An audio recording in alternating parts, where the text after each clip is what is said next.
Shalom, shalom, grace and peace, the beloved saints of the Most High. We are nearing the climax of the book of John, continuing here in chapter 19.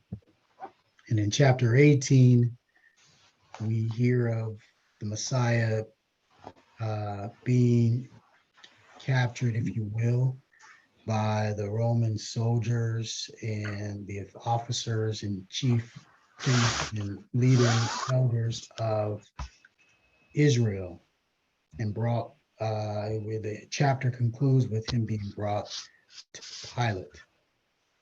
Now in John 19, we're going to see more conversation regarding this plot for Israel to have the Messiah crucified, and it's going back and forth between Messiah and, one second, is there an echo? Okay, it's gone. And Pilate, which is an interesting conversation, and we're going to touch on that here shortly. But let's go ahead and get started in John. Let's go starting out with verse 1. Then Pilate therefore took Yahushua and scourged him. So to scourge is the Greek word mestigu, which means to scourge or flog. The root word is mestik, which means to whip. So essentially he's whipping, and this is a practice, a common practice of the Romans, particularly as it pertains to criminals and preparing them for the act of crucifixion. Go on to verse 2. And the soldiers platted a crown of thorns and put it on his head, and they put on him a purple robe. Verse 3. And said, Hail, King of the Jews, and they smote him with their hands. So here, obviously, the Roman soldiers are mocking the Messiah. First by adorning him with a crown of thorns, and then putting on a purple robe. Those know purple is a color that signifies royalty. And then they go and say, Hail, the King of the Jews. And we're going to see this as actual a theme throughout this chapter. Go ahead, verse 4. Pilate therefore went forth again and saith unto them, Behold, I bring him before you, that ye may know that I find no fault in him. So again, if we recall in chapter 18, Pilate has oftentimes stated that he does not find fault. He is not guilty of any Roman crime, therefore not guilty of any punishment by death under the Roman laws.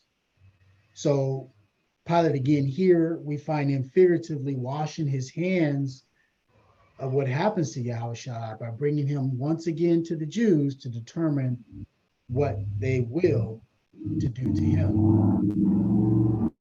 Verse 5. Then came Yahushua forth again and saith unto him, Behold, I bring him forth to you, that ye may know that I find no fault in him. Oh, sorry, I meant verse 5. But verse 5.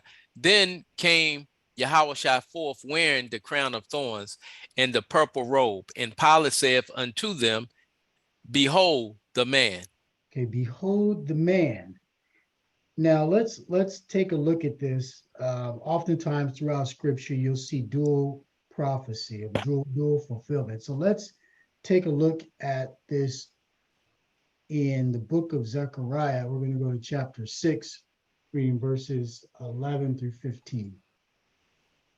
6, 11 through 15. Then take silver and gold and make crowns and set them upon the head of Joshua, the son of Josadak, the high priest, and speak unto him, saying, Thus speaketh the Most High of hosts, saying, Behold, the man whose name is the branch. and he shall grow up out of his place, and he shall build the temple of the Most High. Okay, real quick, let's go back to verse 11. Take the silver and gold and make crowns, set them upon the head of Joshua. Now, how many know what this name Joshua is in Hebrew?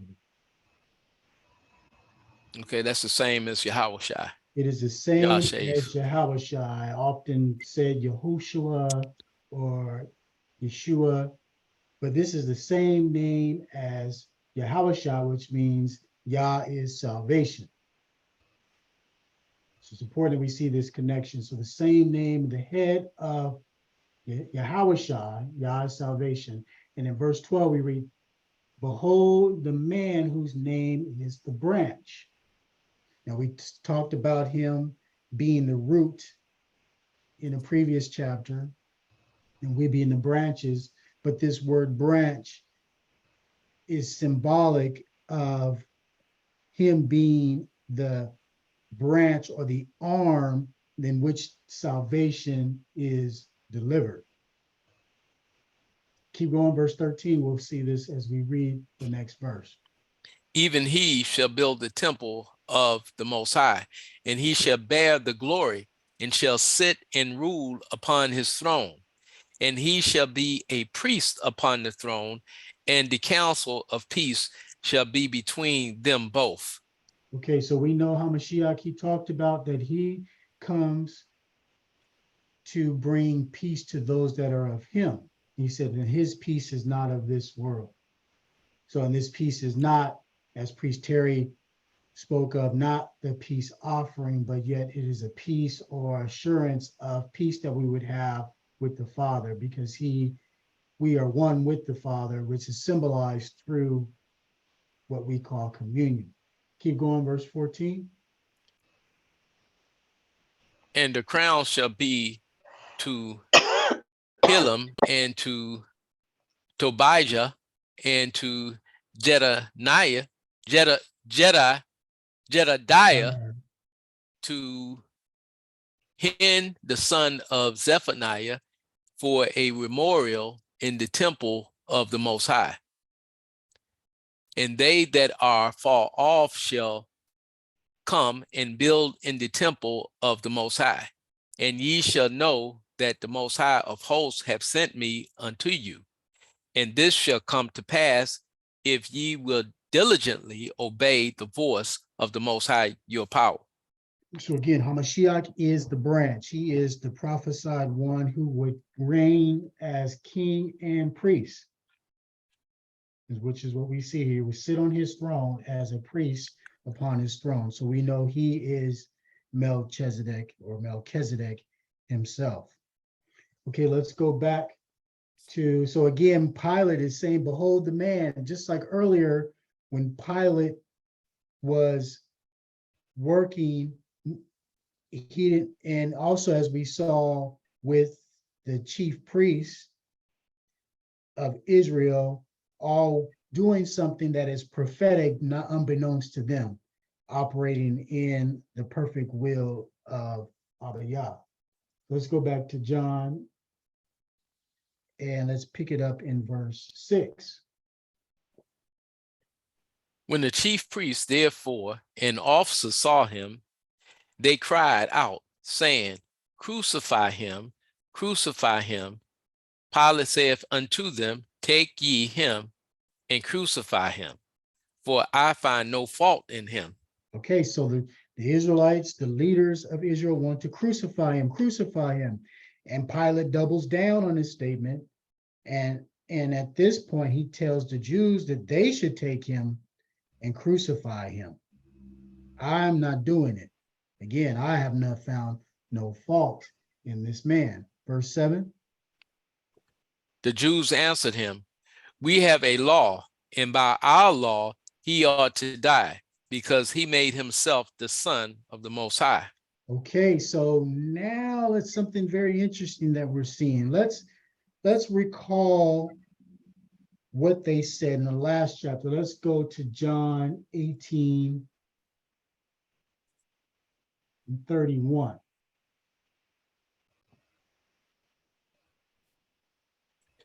Then saith Pilate unto them, Take ye him and judge him according to your law. And the Jews therefore said unto him, It is not lawful for us to put any man to death. So originally they said it's not lawful for us to put any man to death. So now they go from saying that it's not lawful to put any man to death to saying that the law says he ought to die. How is this the case? Why, or what would allow them to now change that in reference to the law? Well, let's get it. They said that because he made himself the Son of the Most High. So let's go into the law and flesh this out. Let's go to First Leviticus chapter 24, verse 16.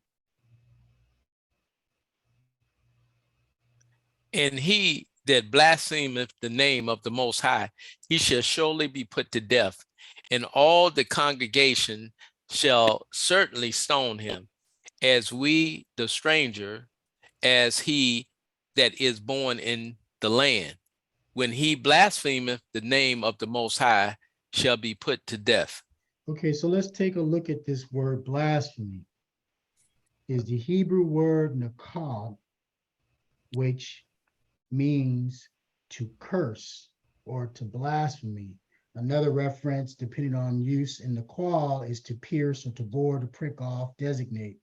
But blasphemy, to blaspheme essentially means disrespect or a lack of reverence, or to show contempt towards a deity. Another word for blaspheme is libel, which is to speak falsely about someone, or defamation. So in essence here, by Yahushua saying he is the Son of God, or the Son of the Most High, and that he comes from the Father, and he says that I and the Father are one, he is in essence showing himself to be equal, or to be one with the Most High. And because they saw him simply as a mortal man and denied his divinity, this would be blasphemy. Con? Con. Good breakdown. Let's go to Deuteronomy chapter 21, verses 21 and 23.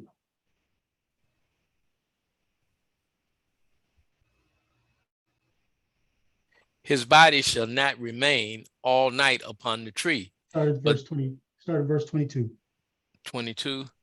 And if a man have committed a sin worthy of death, and he be to be put to death, and thou hang him on a tree, his body shall not remain all night upon the tree, but thou shalt in any wise bury him that day.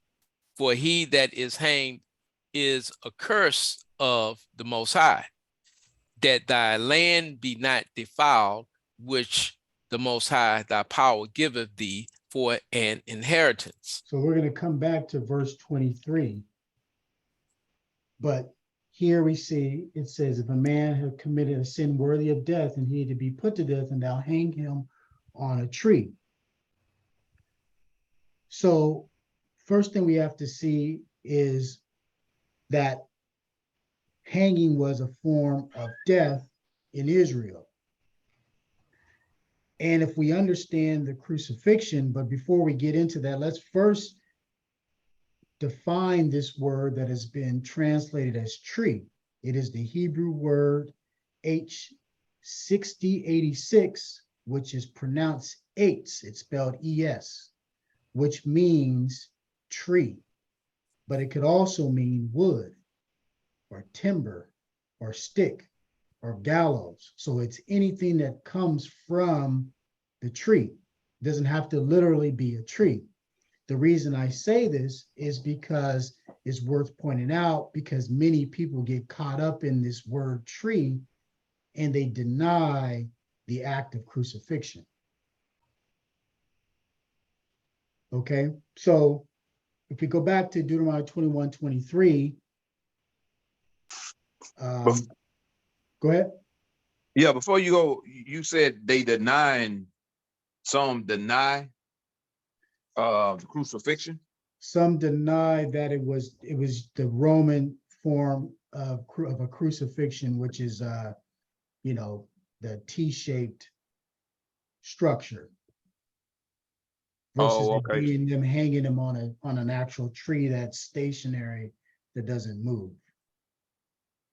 Okay, Because okay. and I think we talked about this in a prior lesson, because of the idolatry of the sign of the cross. Right. So they So don't you, deny the death of Hamashiach, they deny the structure in which he died upon. And so my point here is bringing out that tree does not always mean tree. It can simply mean wood.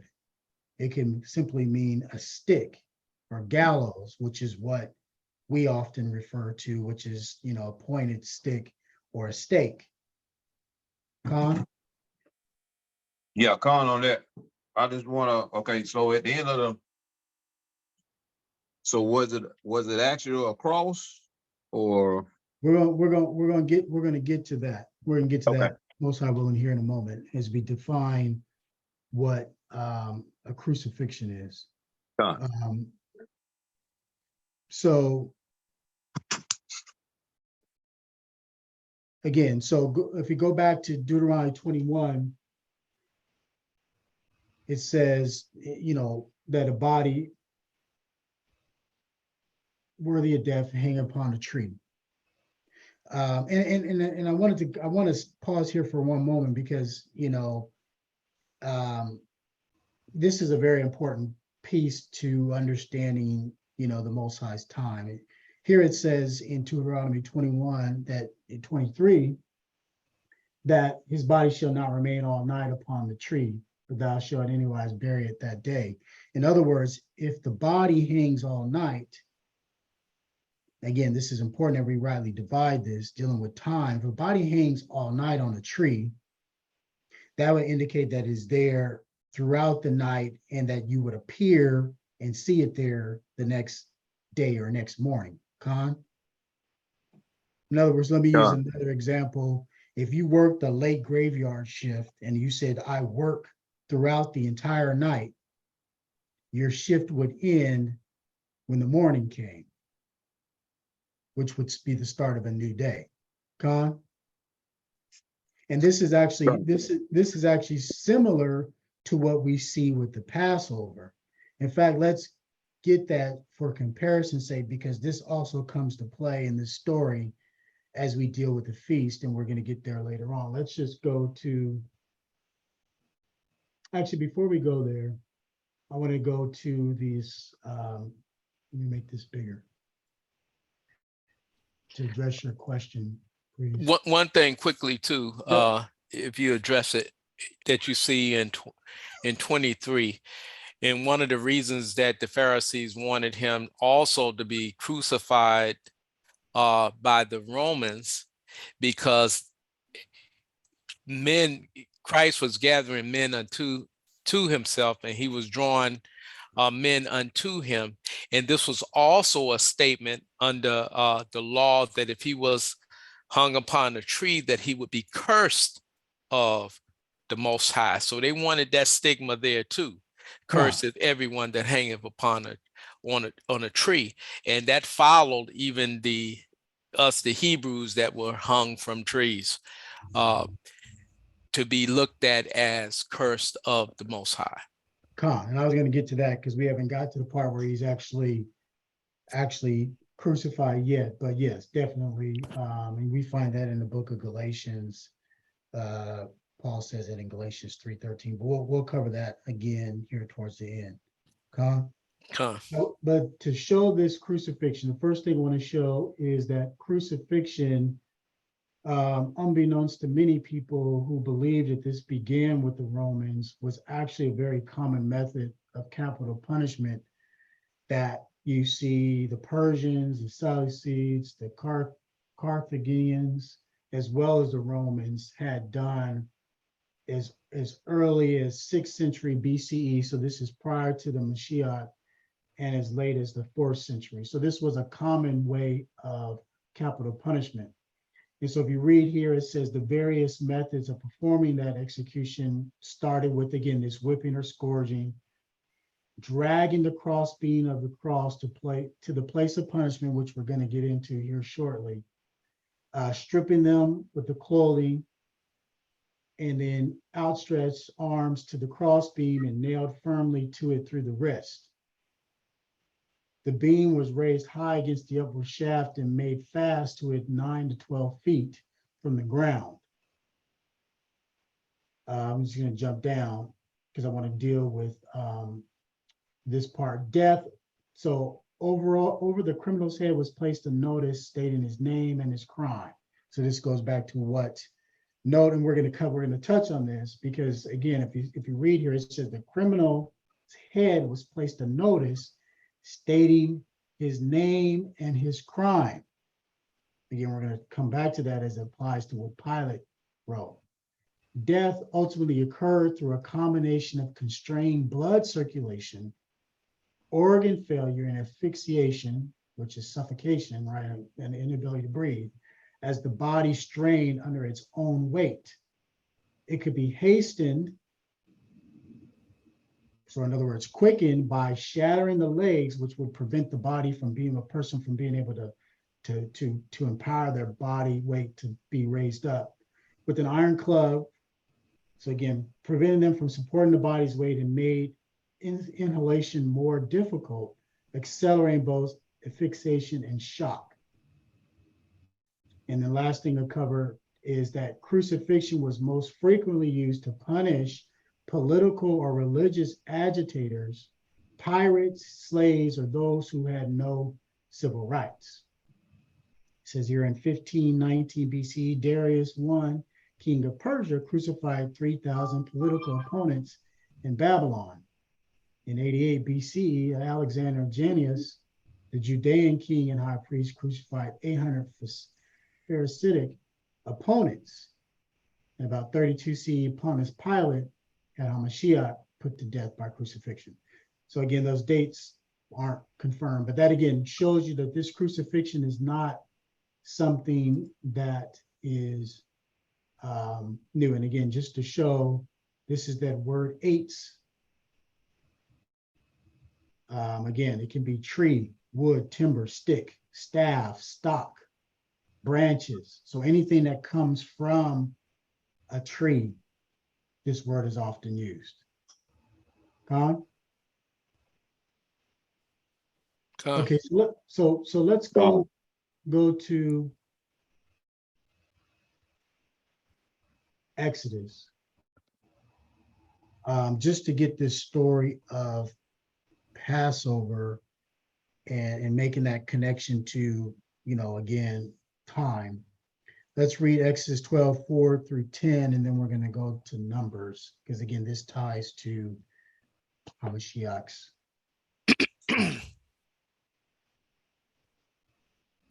And if the house be too little for the lamb, let him and his neighbor next to his house take it according to the number of the souls. Every man according to his eating shall make your account for the lamb. Your lamb shall be without blemish, a male of the first year. Ye shall take it out from the sheep or from the goats. And ye shall keep it up until the 14th day of the same month, and the whole assembly of the congregation of Israel shall kill it in the even. So one thing to note here, as it applies to the timeline of the Messiah crucifixion, is in many translations where it says in the evening, it says between the evenings. And this time between the evenings is the time between when the sun begins its descent in the sky, so it begins to wane, and sunset. And that's important as we look at this timeline of when the actual preparation of the crucifixion of the Messiah begins, and why it's noteworthy in the account of John. Continue, priest. And they shall take of the blood and strike it on two sides of the post and on the upper doorposts of the houses, wherein they shall eat it. And they shall eat the flesh in that night, roast with fire and unleavened bread, and with bitter herbs they shall eat it. Eat not of it raw, nor sodden at all with water, but roast with fire, his head with his legs, and with the purtenance thereof. And ye shall let nothing of it remain until the morning. And that which remaineth of it until the morning shall be burned with fire. So again, and this is similar to the story of not allowing a dead body to be on the tree all night. This means it needs to come down before morning. Let's go to Exodus 9, Numbers chapter 9, get more story on the Passover. Let's read Numbers 9, 1 through 12.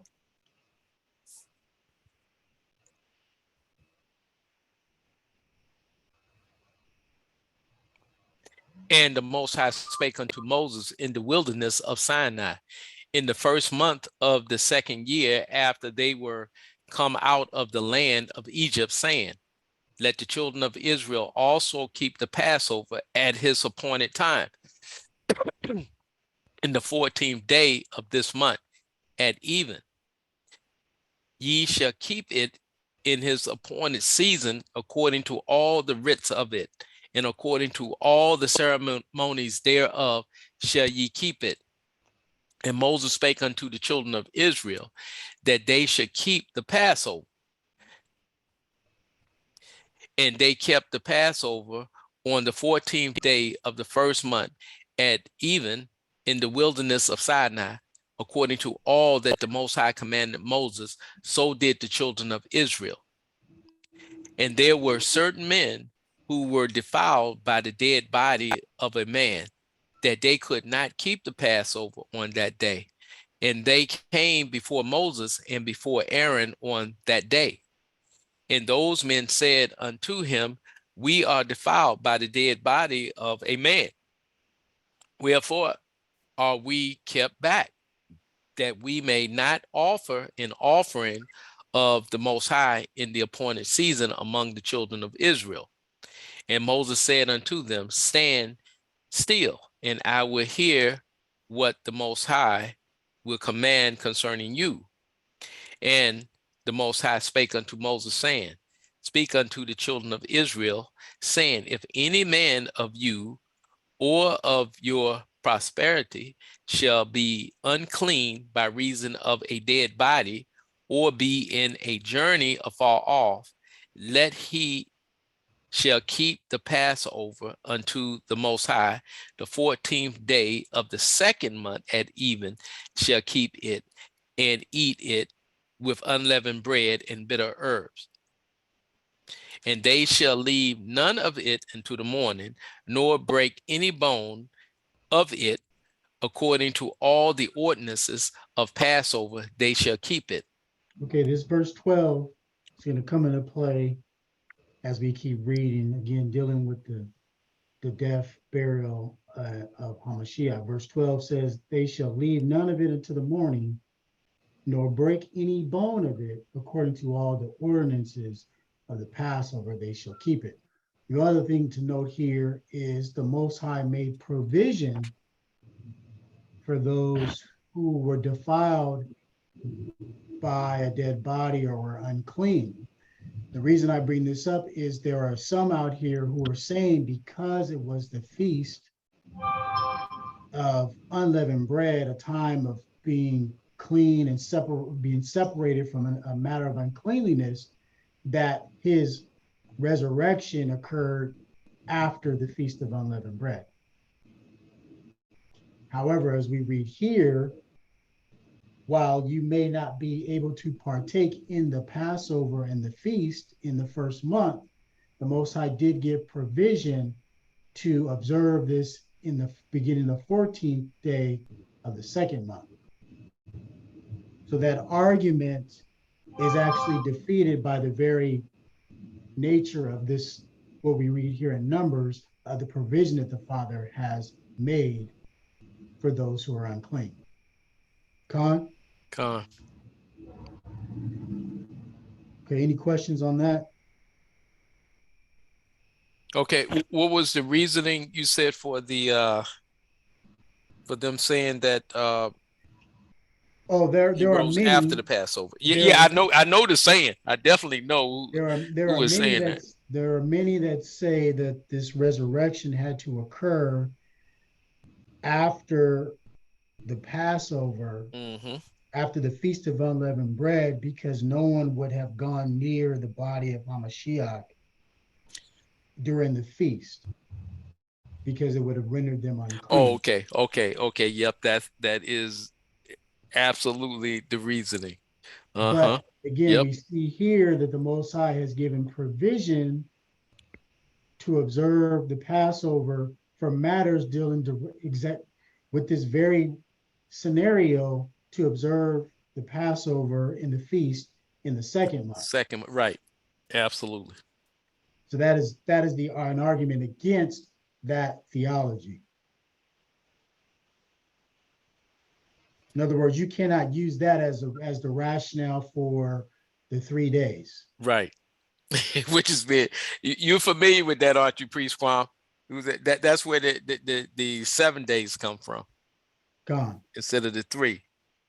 So if he says 3, it's 3, not 7. But Con, yeah, definitely.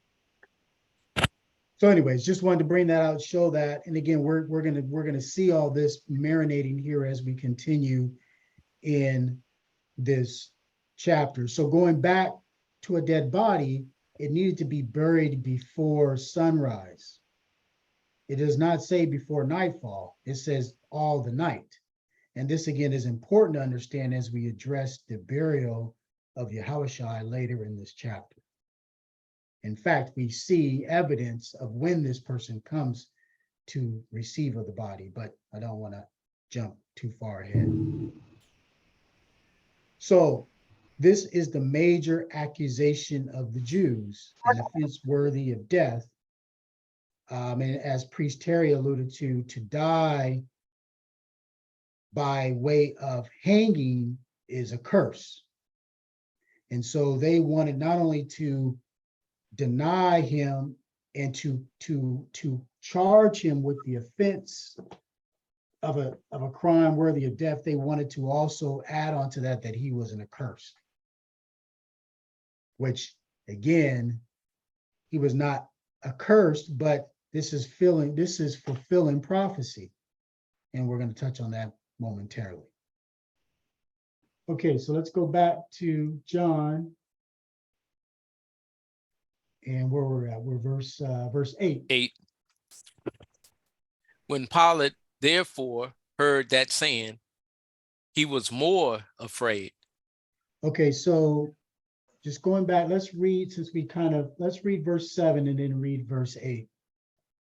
The Jews answered him, we have a law, and by our law he ought to die, because he made himself the Son of the Most High. When Pilate therefore heard that saying, he was more afraid. Okay, so why was Pilate more afraid? You have to think of why he would have been afraid to begin with.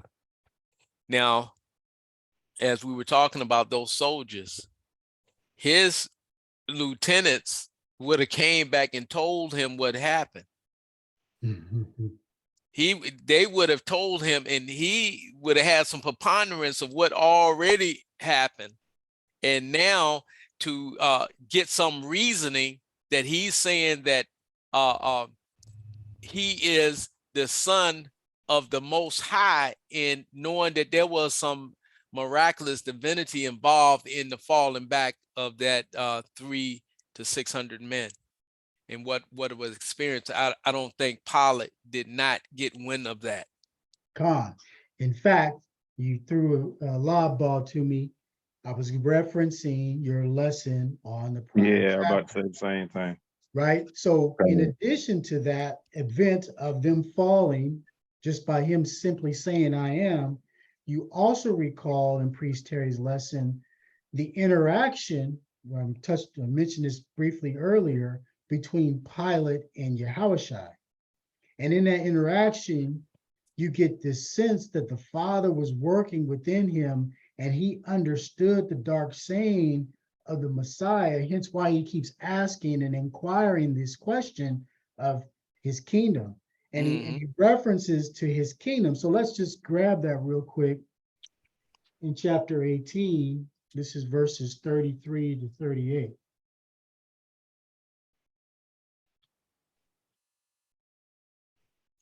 Then Pilate entered into the judgment hall again and called Yahushua and said unto him, Art thou the king of the Jews? Actually, real quick, I want to go back a verse or go back a verse, because remember what I said when we read about the crucifixion and what the charge is that they put on the plate, if you will, the signet of the criminal. Read verse 32. That saying, that the saying of Yahushua might be fulfilled, which he spake, signifying what death he should die. Okay, so again, this is what is his death sentence? What is the charge of his death? Go ahead, verse 33. Then Pilate entered into the judgment hall again and called Yahushua and said unto him, Art thou the king of the Jews?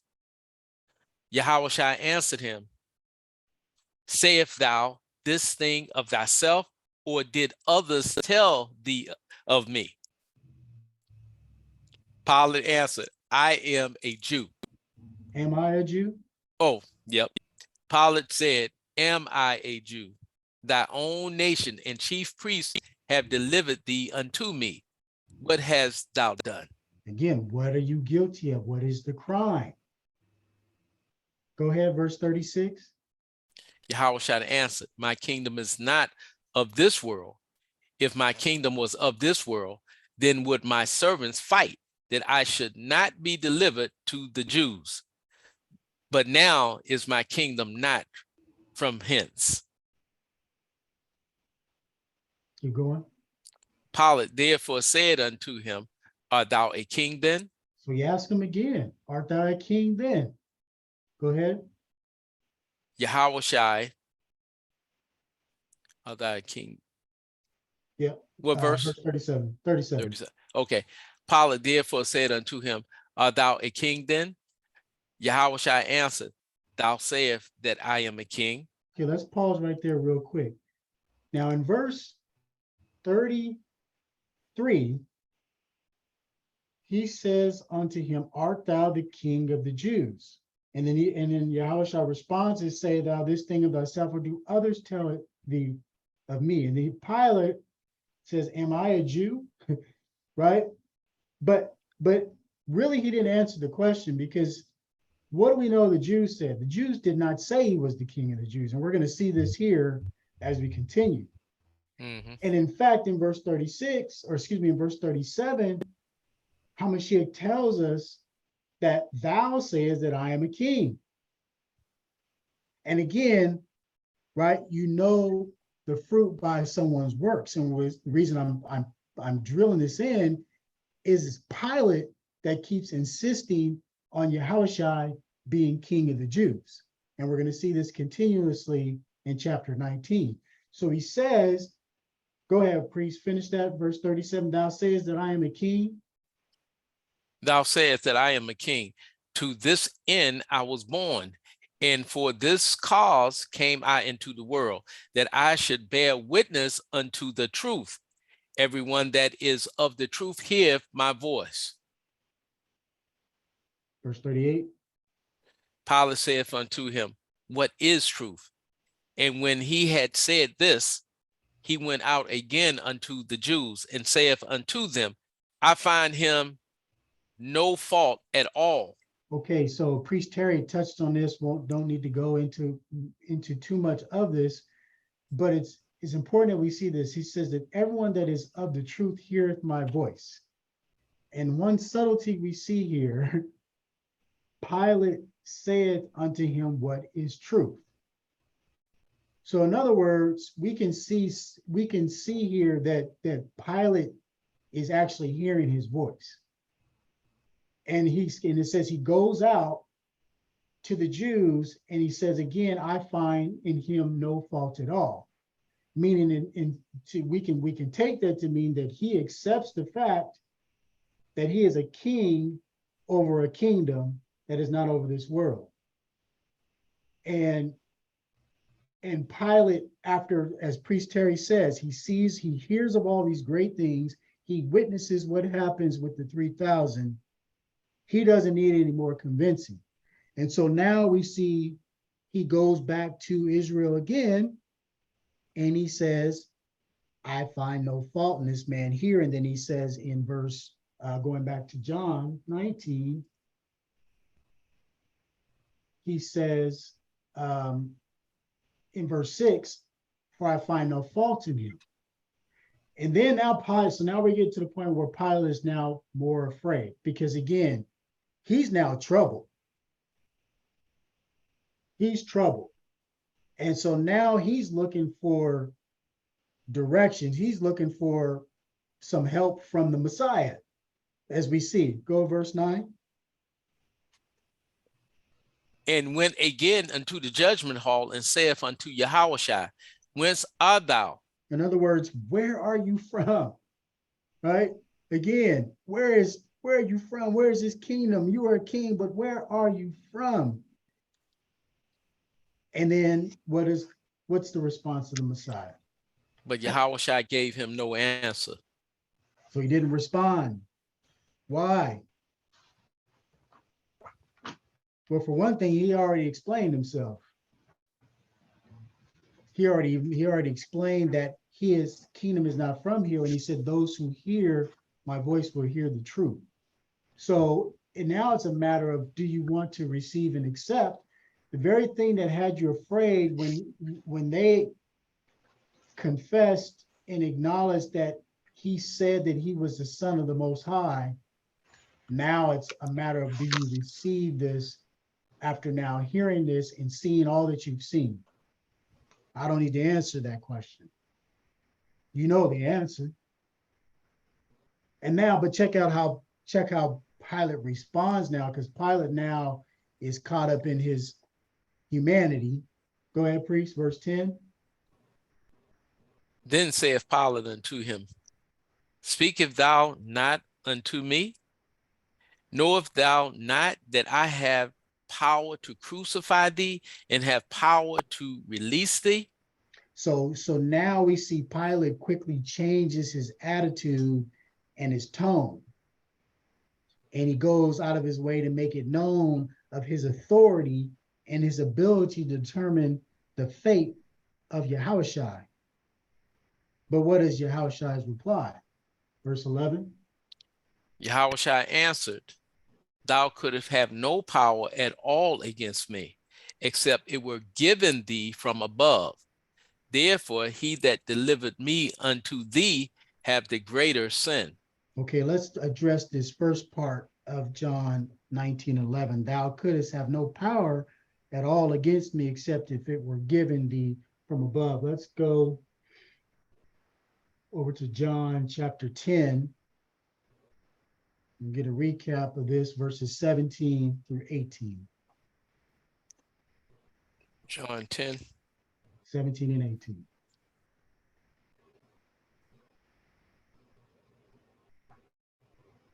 Therefore, doeth my Father love me, because I lay down my life, that I might take it again. No man taketh it from me, but I lay it down of myself. I have power to lay it down, and I have power to take it again. This commandment have I received of my Father. So essentially he's telling Pilate that Pilate, is operating by the will of the Father. And that is the only reason he has this perceived power. It is Abba's will, and now the hour has cometh that Hamashiach must die in the manner that he is dying. We saw what he did in the previous chapter. Again, Priest Terry talked about this, right? He could cause a multitude of people to fall down simply by speaking, I am. So clearly, Pilate ability is something that is allowed and not something that he has taken, as he stated here in 17 and 18. And then he goes on. So then let's address the second part, going back to John 19. There was 19, and I just want to read this part again, the second part of 11. Therefore, he that delivered me unto thee have the greater sin. So the question for you all is, who or whom is he referring to?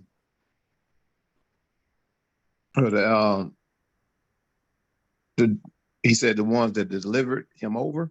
Therefore, he that delivered me unto thee hath the greater Oh. sin. Oh, Judas. Is he just referring to Judas? No, he actually talking about we could start with the adversary, then we could work our way down to Judas and the Jews. So he's talking about all those Jews. They all contributed to this the delivering. God. And so he's dealing with, again, rebellious Israel. Israel is who delivered him. And it's, started with obviously Yehuda, followed by the religious leaders of Israel. Okay, let's keep going. Verse 12.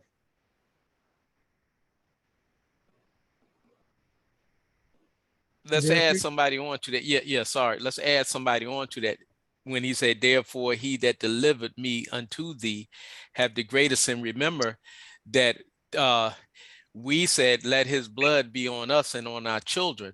See, there was the opportunity to release him, but we, as a people, the majority of people, so you had Judas, you had the elders, and then you had the people that fall in line. And we said, let his blood be on us and our children. That's what I said. I said all of Israel. Oh, okay. Yeah, all of Israel that did not receive that turned them over. Oh, okay. Yep. Okay. 12. Yeah, verse 12. And from thence Pilate sought to release him, but the Jews cried out, saying, if thou let this man go, thou art not Caesar's friend. Whosoever maketh himself a king speaketh against Caesar. Okay, so again, right on time here, going back to verse 11, therefore he that delivered me, and right in concert with this, we see the Jews crying out, because again, he was going to release him, but they're like, nope. If thou let this man go, thou art not Caesar's friend. So now Pilate is back to being vexed in his spirit, wanting to release him. But we see that what the Jews have done is they've turned this blasphemy from blasphemy against the Most High to now blasphemy against Caesar.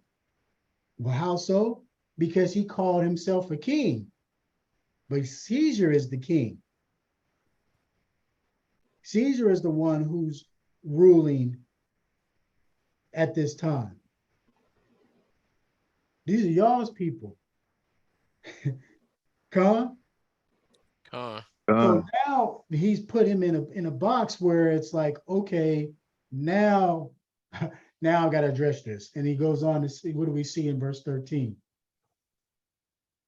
When Pilate therefore heard that saying, he brought Yahushua forth and sat down in the judgment seat in a place that is called the Pavement, but in the Hebrew, Gabbatha. So it's Hebrew Gabbatha means the perched place or the elevated place. So we got this scene where Pilate is now placed in a predicament that he can't get himself out of, and that the Jews have now forced his hand. Hey, I want to real quick. I want to add something to that too, because um, due to the fact that the Jews put the pressure on Pilate, just as the Jewish.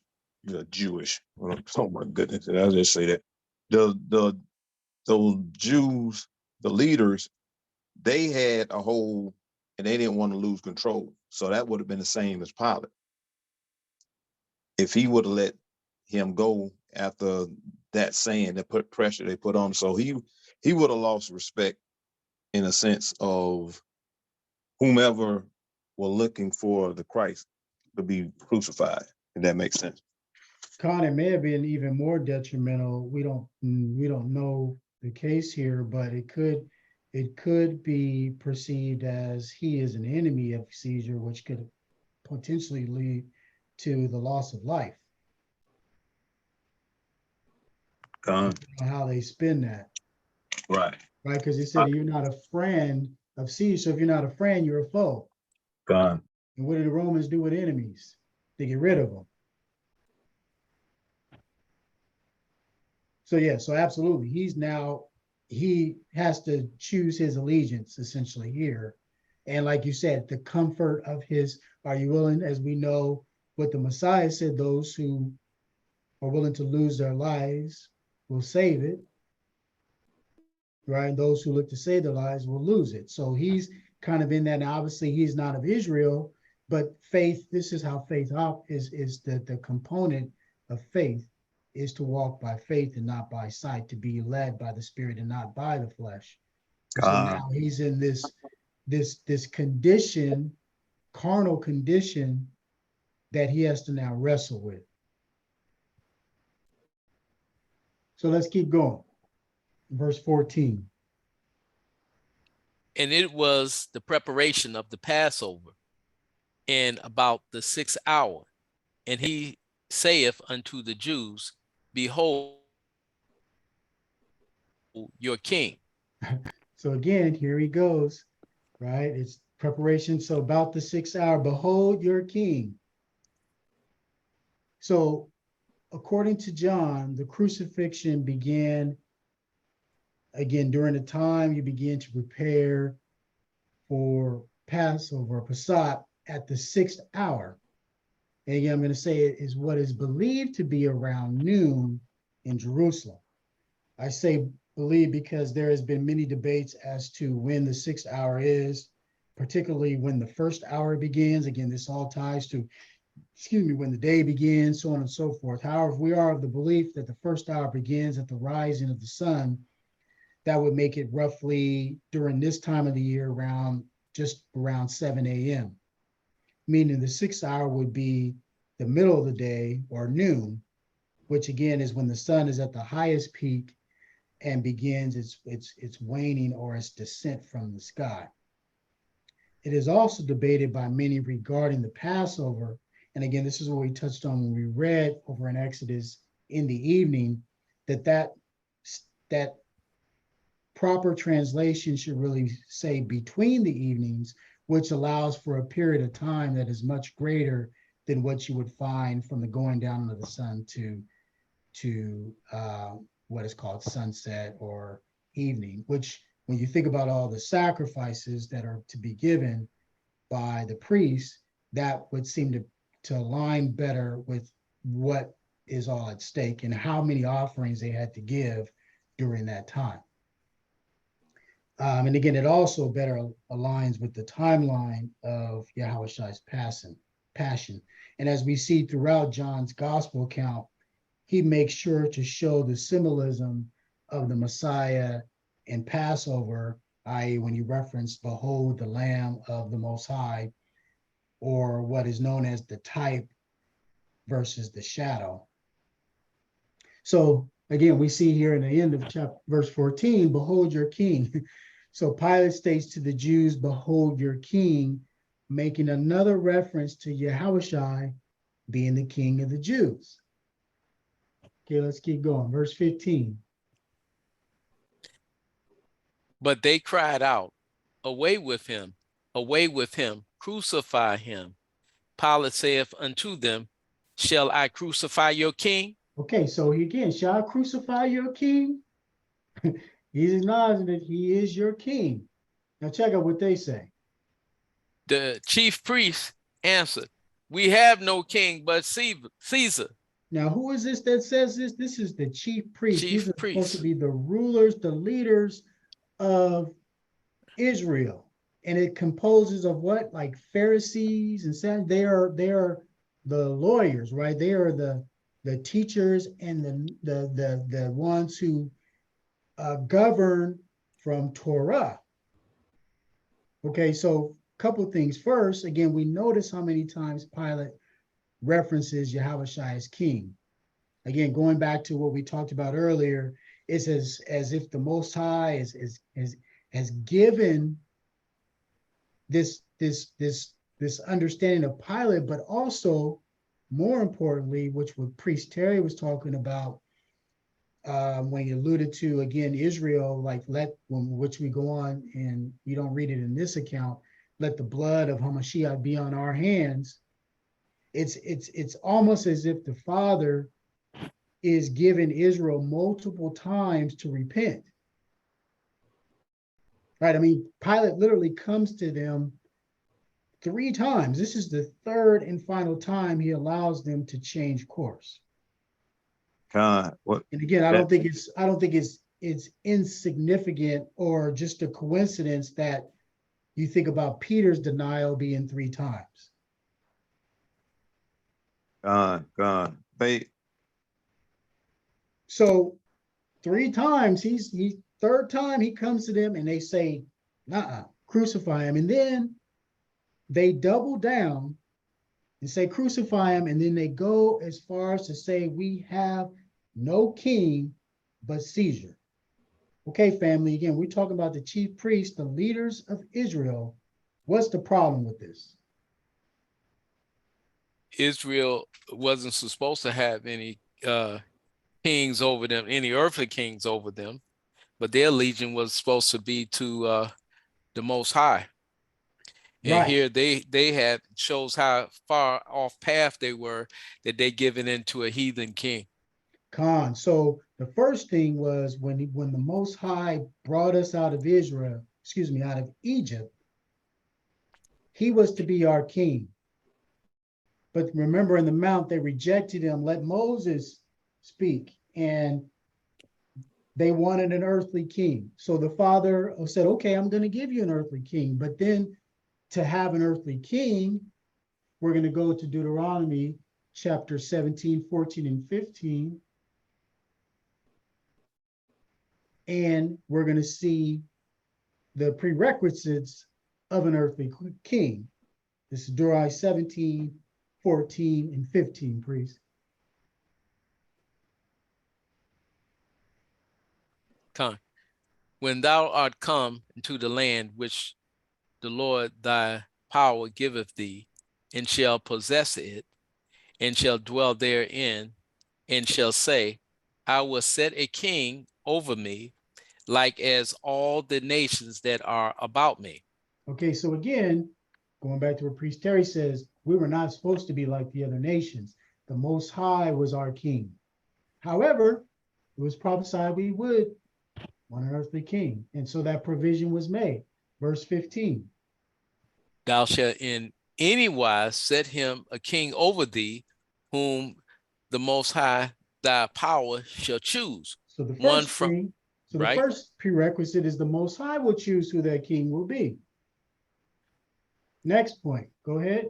One from among thy brethren shall thou set king over thee. So the second condition is it must be of thy brethren. And the third, Thou may have not set a stranger over thee, which is not thy brother. 3 strikes. They done failed in all 3 regards here. Khan, and these are your leaders. These are those who are leading the sheep to slaughter. Again, we know not all Israel is Israel. All right. So they are lost, which we know this because they did not have the ears to hear the word. Going back to 19, let's pick it up in verse 16, priest. Then delivered he him therefore unto them to be crucified. And they took Yahushua and led him away. And he, bearing his cross, went forth into a place called the place of a skull, which is called in Hebrew Golgotha. Okay, so we talked about this. We read about the crucifixion. This is right in line with the Roman practice of having them carry their stake, cross, tree, eights to the place of crucifixion. Now, there are no good maps of present day Golgotha, and in many dispute as it is disputed as to where the actual location is. However, if we follow the shadow of the law and we know that given the feast and the importance of not being defiled and unclean, as well as the understanding of the sin offering, because remember, he represents not just the Passat, but he represents all of the Levitical offerings in that system. We know that this crucifixion had to take place outside of the city walls and not inside the city, as some has speculated. Why do I say this? Well, let's take a look at, again, the ordinances of the sin offering, starting first in Exodus 29 and verse 14.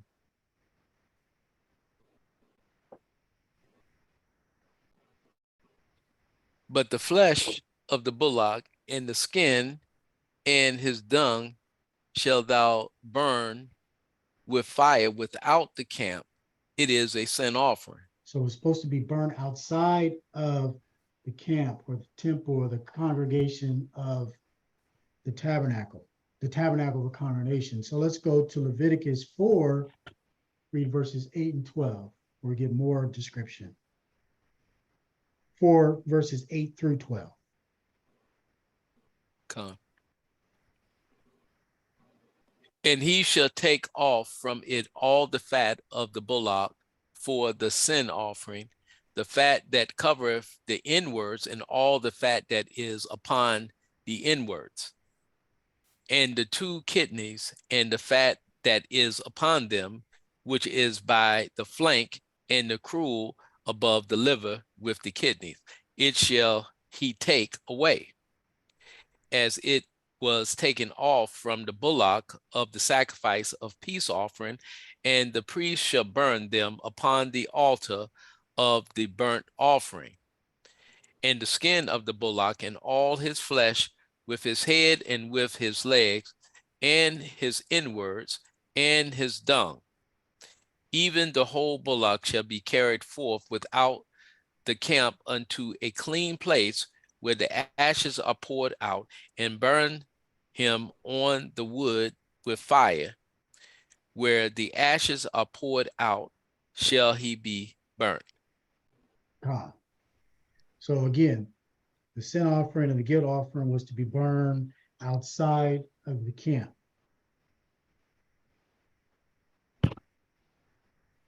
Going back to, so this Golgotha was a place outside of the city gates of Jerusalem. Verse 18 and 19. Where they crucified him and two others with him on either side, one and Yahushua in the midst. So we read about more detail about these two thieves in the synoptic gospels. We know that one asked for the Messiah to remember him, and he said, "This day you will be with me in paradise." The other one mocked him and said, "Save us and save thyself if you are the Son of God." Continue, priest. And Verse 19. Pilate wrote a title and put it on the cross. And the writing was, Yahushua of Nazareth, the King of the Jews. Okay, so remember what I said earlier. They write in the inscription the title or name of the person and the crime in which they committed. So here we have Yahushua of Nazareth as his name. The King of the Jews, what is his charge? It is the title, but it's also his title. So his title is also what is his crime, if you will. And again, this is Pilate who is writing these things. Pilate is acknowledging who the Messiah is. Pilate is writing the inscription of the King of the Jews, despite countless times where they say he is not, which we're going to see one last time here in verse, we're going to get there in verse 21. Keep going, verse 20. This title then read many of the Jews, for the place where Yahushua was crucified was nigh unto the city, and it was written in Hebrew, in Greek, and Latin. So again, referring to Yahushua as the King of the Jews, and he goes on to not just write it in Hebrew, but he writes it in Greek and in Latin. What is the significance of this? Anyone? Well, all could understand. I mean, whether if you were if you didn't speak Hebrew and you were a Hellenized, you could still read it. And then Latin was one of the learned language, so all the people that was there could read and understand. Absolutely, absolutely, because these were the dominant languages at that time in this area. So again, you've got testimony, you got witnesses of this title. Con? Con. Now check out verse 21 with these naughty Hebrews, your people, go on to say. Then saith the chief priests of the Jews to Pilate, write not the King of the Jews, but that he said, I am King of the Jews. Now let's make something clear. He ain't the King of the Jews. Let's make sure you make it clear that he said, I am King of the Jews. Are we seeing this? Like, I mean, again, multiple times, even Pilate, this Gentile, the people are protesting this act and want to make it so clear that he said he was the king and not that he is the king. So let's check out Pilate's response, though. Verse 22.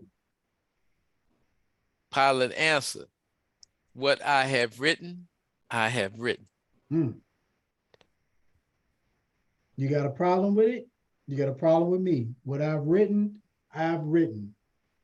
Again, we're seeing the work of the Most High here, so that all may see, all may read, and we're going to see something here as we continue. Again, this man, he is seeing something that even his own people aren't seeing. Verse 23.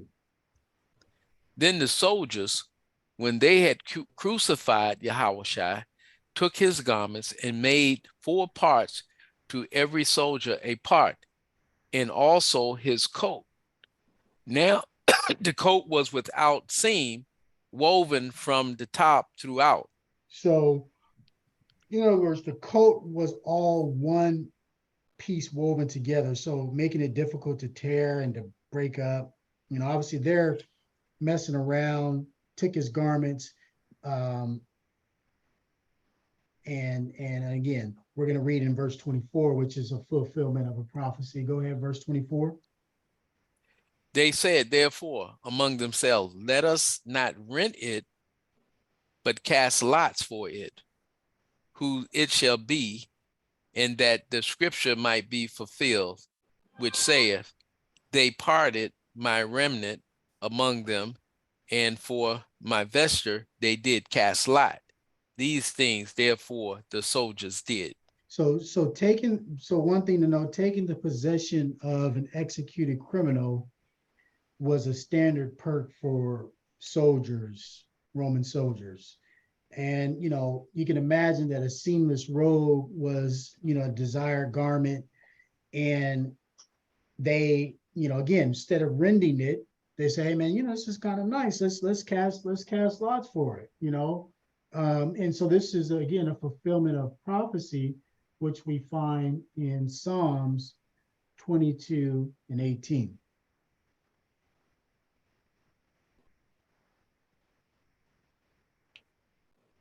They parted my garments among them and cast lots upon my vesture. Okay. Let's go back to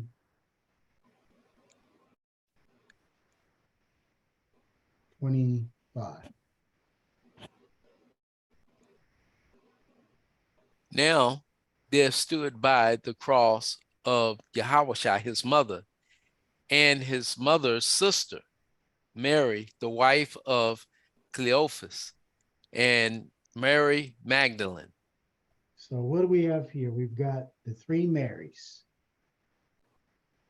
Again, this is just something to ponder. But one of the things that we do know, the name Mary or Miriam in Hebrew means rebellion. Again, just a thought. Could it be allegoric, dealing with the 3 times of denial / 3 times rejection we've just seen played out in the past 2 chapters? Could it be about how Miriam, the sister of Aaron, was the first prophetess mentioned in scripture, and the use of Marys as witnesses of the death, and followed by what we read in the next chapter? It is Mary Magdalene that is the first to witness the resurrection. Again, no answer is necessary, just something to think about, because it wouldn't be mentioned if it wasn't something for us to think about. Con? Okay, so let's keep going. Verse 26.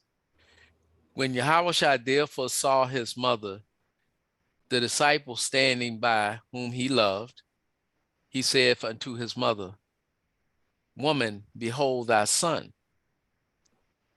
Then saith he to the disciple, Behold thy mother. And from that hour, that disciple took her unto his own home. Okay, so we're seeing something here. We're seeing that Yahushua is prepared, and we're going to read this further, that this is the end of the line for him on earth. And he is telling his mother that I need this disciple, one that has been among me, one whom I have loved, treat him like unto me. He is now your son. And similarly, he tells his mother, or excuse me, he tells the disciple, behold thy mother. And from that hour, the disciple took her onto his own home. So at this point, their relationship grew and changed, and they saw each other as family, as one.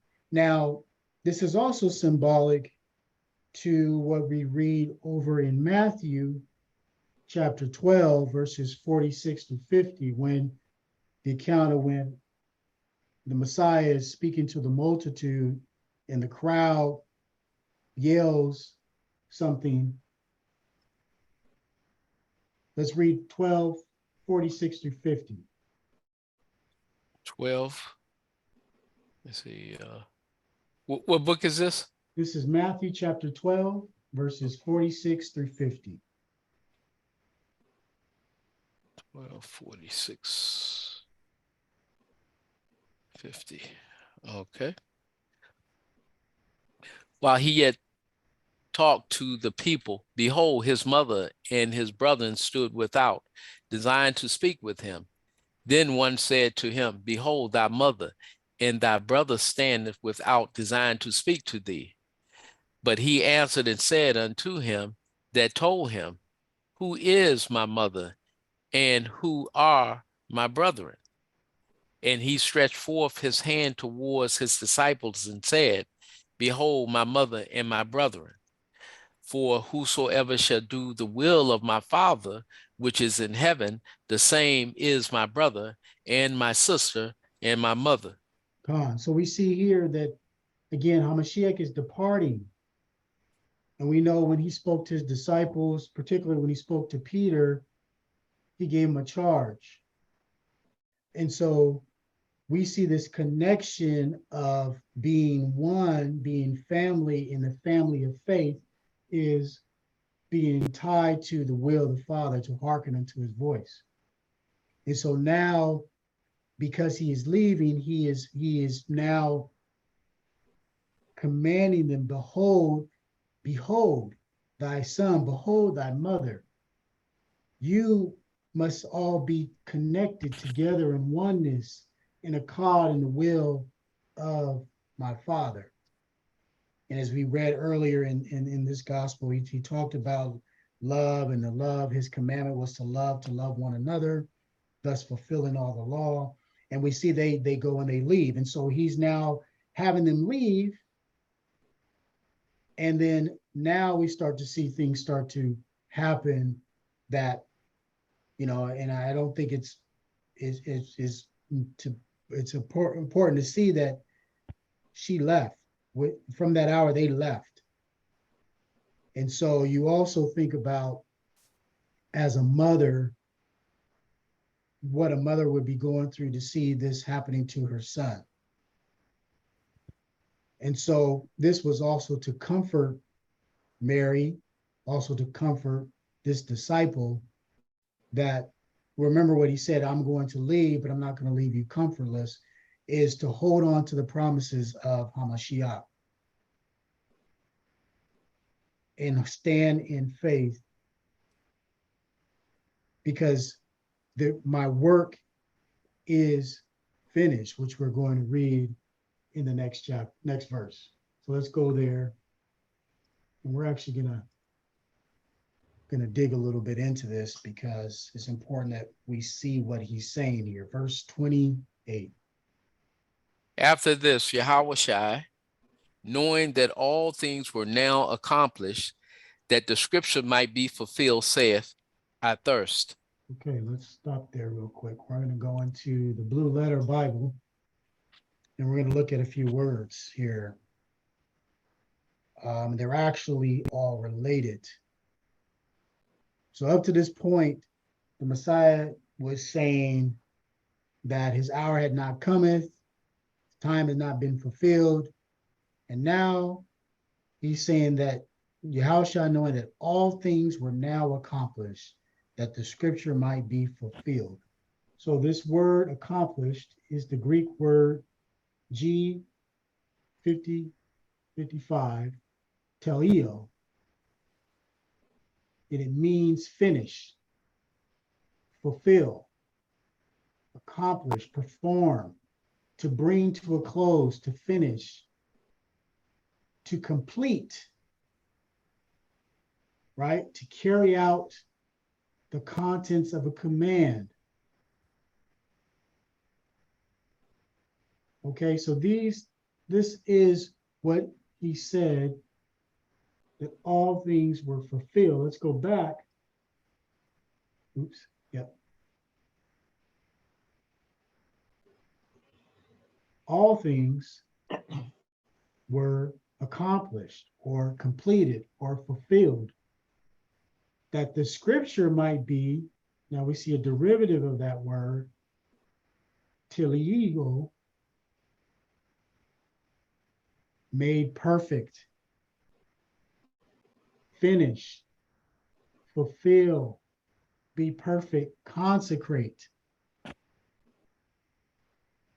to complete, to bring to a close or fulfillment, by event of the prophecies of the scriptures. So if we put this together, it says, knowing that all things were now fulfilled, that the scripture might be perfected, may be finished, may be completed and perfected, be consecrated. What is he saying?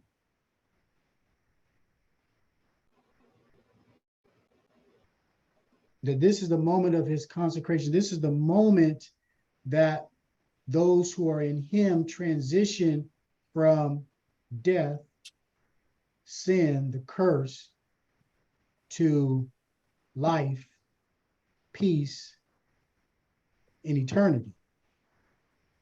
Khan? God. So he did all that was fulfilled for, so when we say nothing is to be added in terms of our salvation, this is exactly what we mean. That his death signifies the payment or the redemption of our salvation. Right, the payment of our sin. So now it says, so now, then it go, so if we go back, it says, now he thirsts. So remember the effect that crucifixion has on the body, the asphyxiation and all the things. So now he's starting to have the effect of the physical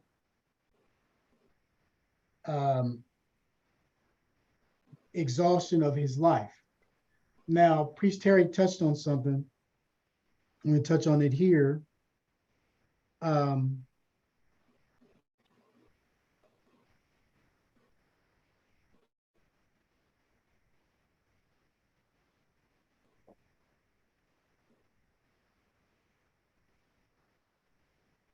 So let's go to Galatians chapter 3,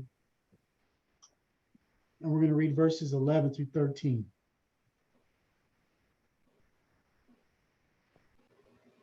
Actually, verse 10, sorry. Con. For as many as are the works of the law are under the curse, for it is written, curse is everyone that continueth not in all things which are written in the book of the law to do them. So remember, if you do not keep the law, it is sin. Sin requires a sacrifice in order to be made right or in right standing with the Most High. To live under that system, as we continue, is the law was not a curse, but mankind's inability to fulfill the law was a curse unto us. The law is righteous, but we are not righteous. We were, because of the fall of Adam, we were born into this state of blessings and cursings. And so now we see that it was through the law is where it says the knowledge of sin. The schoolmaster showed us our lack of righteousness. And those who live by the law, which is why Hamashiach said, if you do not keep all of the law, right, you are what? You're guilty of sin. And so what is the recompense there? What is the way of reconciliation? So he's now done away with this system that now is governed by the law of sacrifice. And the works of the law lead to the law of sin and death, which again is what is the result of the curse is death. So let's go on to verse 11. But that no man is justified by the law in the sight of the Most High. So why is no man justified by the law? Because the law demonstrates that none of us are worthy of justification. We all sin and fall short of the glory. Therefore, go ahead, priest. It is evident for the just shall live by faith. Okay, we're gonna unpack this here shortly. Okay, so verse 12. And the law is not of faith, but the man that doeth them shall live in them. Okay, so the law is not of faith, but the man that who relies on the law as your justification, you must remain in them if you do not have faith. Now, this is verse 13. Christ hath redeemed us from the curse of the law, being made a curse for us.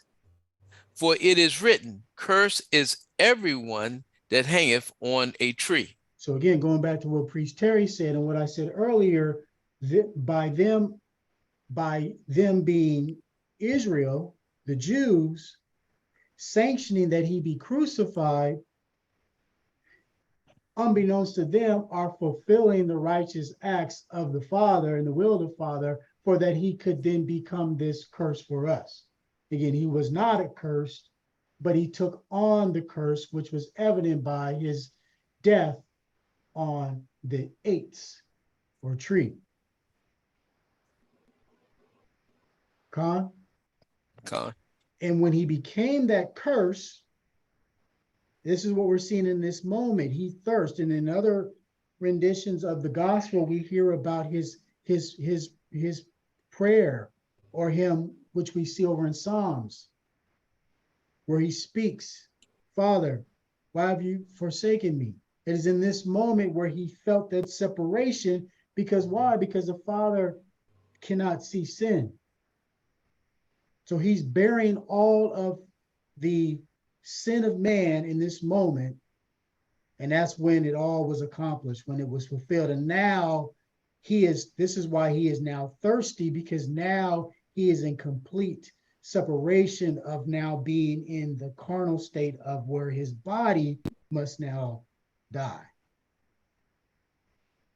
Con? The death of the second, or the last Adam. Remember, he said that it is he that laid down his life, because again, this was done for our sake, as we just read. Con? Con. Okay, so let's go back. Verse 29. Now there was set a vessel full of vinegar, and they filled a sponge with vinegar and put it upon hyssop and put it to his mouth. Okay, let's go to Psalms 69, read 16 to 28. This is another fulfillment of prophecy. 16? Yep, we'll start in verse 16. 28. Okay. Hear me, O Abba, for thy loving kindness is good. Turn unto me according to the multitude of thy tender mercies, and hide not thy face from thy servant, for I am troubled. Hear me speedily. Draw nigh unto my soul, and redeem it. Deliver me because of my enemies. Thou hast known my reproach and my shame and my dishonor. Mine adversaries are all before thee.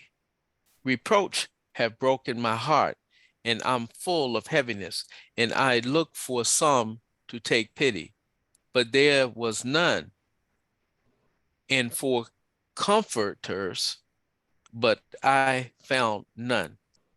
They gave me also gall for my meat, and in my thirst they gave me vinegar to drink. Let their table become a snare before them, and that which should have been for their welfare, let it become a trap.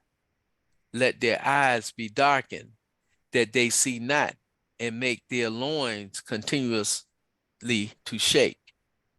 Pour out thy indignation upon them, and let thy wrath, anger take hold of them. Let their habitation be desolate, and let none dwell in their tents. for they persecute him thou hast smitten, and they talk to the grief of those whom thou hast wounded. Add iniquity unto their iniquity, and let them not come into thy righteousness. Let them be blotted out of the book of the living, and not be written with the righteous. Again, as Priest Terry alluded to this, again, in another gospel account, they said, add this unto us and to our children, the death of the Messiah. So they were adding iniquity onto their iniquity. Again, we read this is prophetic of what the Mashiach is experiencing in this moment of death. So let's go back. Almost there, verse 30.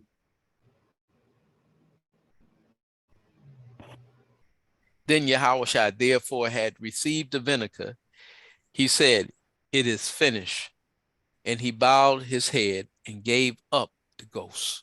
Right. Let's go back real quick to this 19 in, so that we can get the lexicon. So this vinegar is a sour wine that was often drank by the Romans. Again, what do we see here? It is finished. The same word that we already defined earlier, teleo, which means accomplished, fulfilled, performed, bring to a close. So in verse 28, it's acknowledging, he's knowing, nothing is stated at this point, but that he has come to the point of fulfillment. Again, you're missing the interchanging experience of where he feels the absence of the Father's presence, and then but all we see here is that he thirsts. But then we do see in verse 30 him saying it is finished, basically confirming verse 28 that all things were now accomplished, that the scripture may be fulfilled. And then he gives up the ghost. Again, I just have on here, this is where you have it in Matthew 27. Go ahead, priest, if you want to just read that real quick, verse 44 through 40 through 50. 250. Mm-hmm. The thieves also, which were crucified with him, cast the same in his teeth. Now from the 6th hour, there was darkness over the land unto the 9th hour. And about the 9th hour, Yahushua cried with a loud voice, saying, Eli, Eli, lama sabachthani. That is to say, my Elohim, why hast thou forsaken me? Some of them that stood there, when they heard that, said, this man calleth for Elias. And straightway one of them ran and took a sponge and filled it with vinegar and put it on a reed and gave him to drink.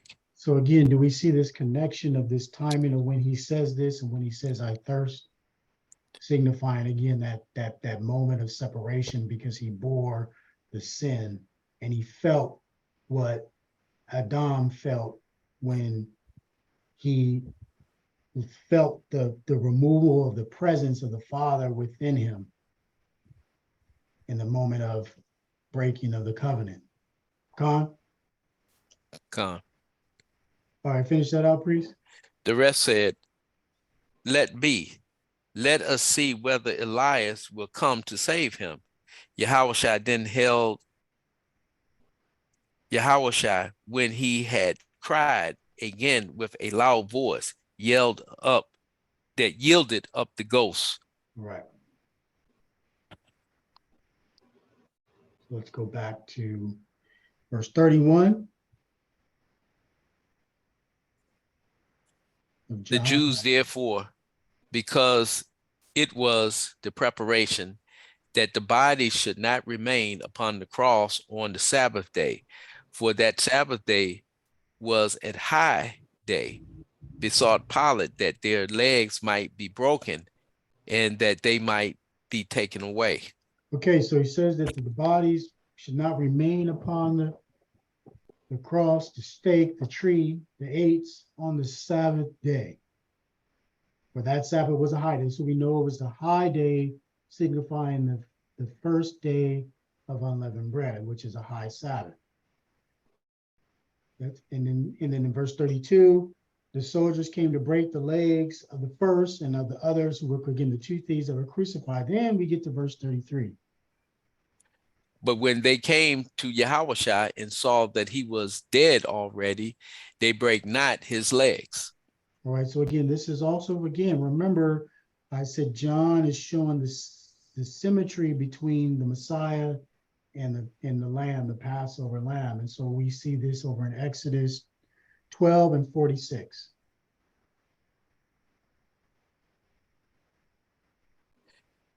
In one house shall it be eaten. Thou shalt not carry forth aught of the flesh abroad out of the house, neither shall ye break a bone thereof. Gone. And we're going to see another example of that here shortly. Going back to 34 and 35.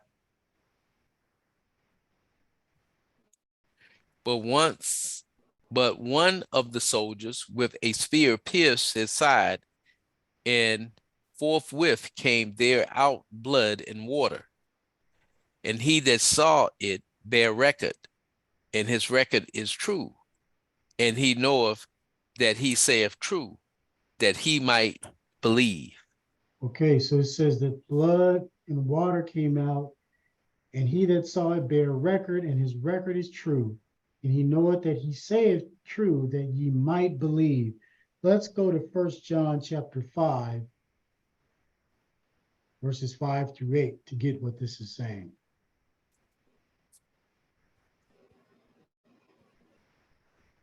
Who is he that overcometh the world, but he that believeth that Yahushua is the Son of the Most High? This is he that came by water and blood, even Yahushua Christ. Not by water only, but by water and blood. And So what was it that came out of his body when he was pierced? water and blood. Come on, keep going. And it is the Spirit that beareth witness, because the Spirit is truth. Keep going. For there are three that bear record in heaven, the Father, the Word, and the Holy Ghost. These three are one. And there are three that bear witness in the earth, the Spirit, and the water, and the blood, and these three agree in one. Come. So we see here bearing record or evidence of who Hamashiach is. The Spirit, which we know is to come later, the water and the blood, which we see showcased in his death. Huh? Right, 36. For these things were done, that the scriptures should be fulfilled. A bone of him shall not be broken. All right, so let's just grab that real quick. And let's go to Psalms. We're going to go to Psalms 34. And we'll read 17 to 22.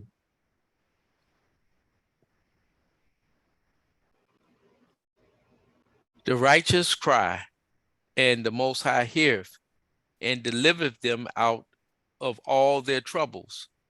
The Most High is nigh unto them that are of a broken heart, and saveth such as be of a contrite spirit.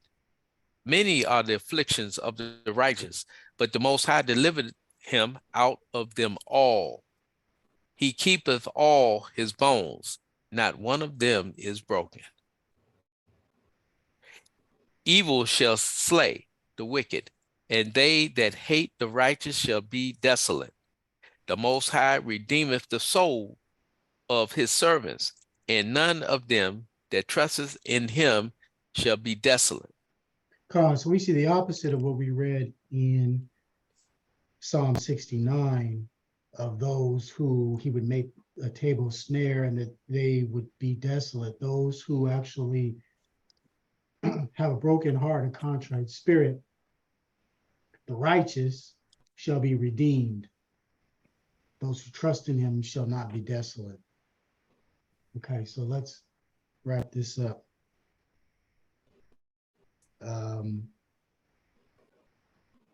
37. 37. And again, another scripture say, they shall look on him whom they pierce. So this is Zechariah chapter 12, verse 10. And I will pour upon the house of David and upon the inhabitants of Jerusalem the spirit of grace, of supplications, and they shall look upon me whom they have pierced, and they shall mourn for him as one mourneth for his only son, and shall be in bitterness for him as one that is in bitterness for his firstborn. Oh. Right, just a few more verses. Verse 38. And after this, Joseph of Arimathea, being a disciple of Yahushua, but secretly for fear of the Jews, besought Pilate that he might take away the body of Yahushua, and Pilate gave him leave. He came therefore and took the body of Yahushua. All right, so now we have a, excuse me, a disciple not known to be a disciple to the people because of fear of persecution. He comes to Pilate to take the body. And therefore he takes the body. All right, verse 39. 39. And there came also Nicodemus, which at the first came to Yahushua by night, and brought a mixture of myrrh and aloes, about 100 pound weight. Okay, keep going. Then took they the body of Yahushua and wound it in linen cloth with the spices, as the manner of the Jews is to bury. Okay, so I'm not an expert in burials, so I'm going to list some help here. But again, just to drive this point home, going back to this issue of a dead body being hanged and not hanging all night, meaning that it needs to be buried, needs to be placed in a sepulcher, a tomb, a grave, wherever the burial place is before the morning comes. And we also see up here, excuse me, in verse 31, that the Sabbath was approaching. So the question becomes, if we presume that the Messiah gave up the ghost, again, it says in the 9th hour, so we're approaching the end of the day. The 9th hour is about, again, if we're using the noon to 3, it's about 3 p.m. That gives you roughly maybe 3 hours or so to take the body down. It says they brought the mixture of myrrh and aloes, about 100 pounds of weight, which is quite a bit when you think about the weight. And they took the body and wound it, and they also prepared the body. So a question for anyone who understands is, how long might this process take to prepare the body for burial, as the manner of the Jews is to bury one? Anyone? How long does it take? if you I were to think it, do do I right, take to prepare a body? to prepare a body for burial, look, I mean, based on, again, this account, you've got Joseph who comes to take the body, who has to then get the body, take it down, take it to a near, take it to, well, before he takes it to where it's going, right? They take the body down. Nicodemus comes with the mixture I of say, myrrh and aloes, and they prepare the body, then they wrap it in linen, and then they Mhm. go and place the body into the sepulcher, which is in the garden. Just out of, Yeah, just out of curiosity. I would say to prepare a body and for burial. Well, I say 3 days. You said 3 days? Yeah, I say 3 days. To prepare the body, it take 3 days? Oh, to prepare the body. Oh, and bury it. Okay. Prepare the Right. body. I would say 2 days. That's a long time. Okay, so Yeah, we it is know a they long prepare time, ain't it? 3 days. I'm Priest thinking Terry, more any than a day. thoughts? My wife Uh, said an hour, No, I said a few hours, a like few hours, 3 to 6 Right. hours. 3 6 hours. It would take quite some time. But not the time I was talking. yeah, they Oh, probably dip the linen, because remember the body would they didn't have the embalming procedure, so the body would stink like Lazarus. So they would dip and have the body, the wrappings into the spices in mhm. order to keep the body from stinking. So uh, depending on how intricate that was, like you say, I would say it would be at least an hour. Mhm. You know, depending on the process without knowing the process. But I would say Right, to individually wrap and in the body, I would say at least an hour. right. So it'll take some time. So all I wanted to say is that this process is not what is being taught, that he just took the body down and tossed it in the sepulcher because of fear of the nightfall.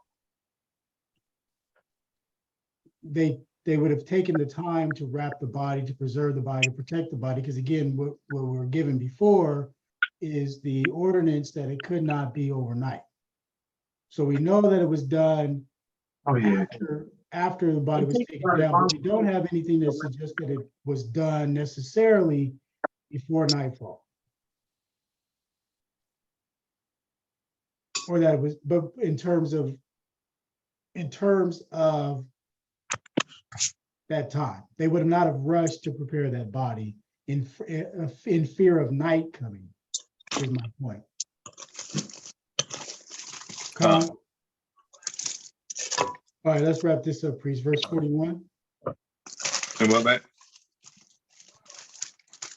Now, in the place where he was crucified, there was a garden, and in the garden, a new sepulcher, That's all, man. I don't even know what you said. wherein was never a man laid. And laid they Yahushua, wherefore, because of the Jews' preparation day, for the sepulcher was nigh at hand. Okay, so we know that the sepulcher was nearby. They definitely had to go and get themselves prepared for Passover, or for the preparation, the Sabbath, the high Shabbat. And so we're going to get into it. Priest Terry, I presume, we'll get into chapter 20, where it goes on to talk about what happens after this period of time in which the body laid in the grave, which happens to occur after the Sabbath. So, so that's the end of this lesson. I know it was a rather long lesson, a big chapter, but I wanted to open it up to any questions, anything to add, any takeaways.